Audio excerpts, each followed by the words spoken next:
Alright, time for another Prehistoric Kingdom dev blog update. Development for Update 11 is going well. They got their logistics working and just need to integrate staff into it. Staff and logistics won't be in the initial PTB, but now we have more info on what will be in the first PTB. The first PTB will hit Steam on May 10th, so just a few days away.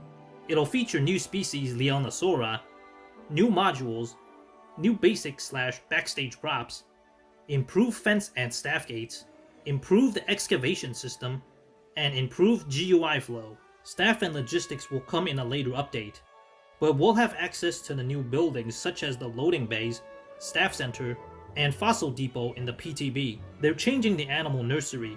You can only build one animal nursery, and you can access the nursery menu from the park services menu. This is fantastic. Having to scroll through my map to find the nursery menu is tedious. The devs will also be adding more experimental changes to the PTBs this year, so we can get a taste of what they're working on. Oh, what's this? Fence rework? So they can add staff gates to the fences? I called it in the last update. I knew they would have to add staff entrance to fences, otherwise, how would they even get into the enclosures? They're redoing the code for fences since it's the oldest code in the game. Redoing the code from ground up improved performance and added support for staff gates. Fences are also easier to build now. If you look at the GIF, you can see the fence now snaps into the existing section instead of passing right through it like it did before. They also increased the maximum segment length of the fence to allow us to make circular enclosures more easily. I will probably still struggle to make circular enclosures though. If you use the angle snap function, the fence angle will now align with whatever position the piece is attached to instead of the world grid. It's kind of hard to explain. Just know that this is a good feature that they overlooked originally.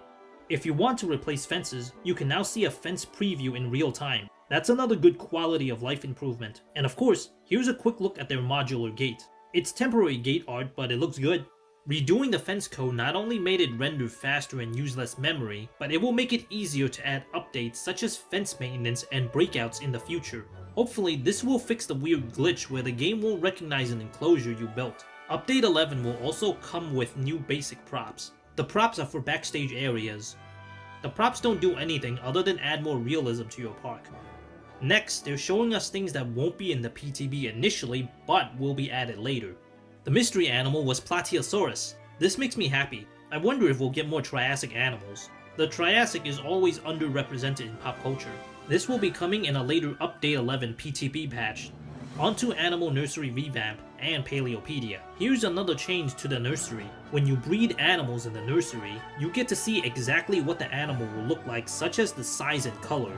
Then the next animal will be slightly different based on the size and color it will be. The image you see is concept art according to the blog. Habitat requirement information has been moved from the nursery to the new Paleopedia. Just from looking at these images of the Paleopedia, I can see so many new details. You can see hints of new animal care features such as suggested social grouping complete with male and female ratios. You also have to consider minimum water depth. There are also compatible enrichment items.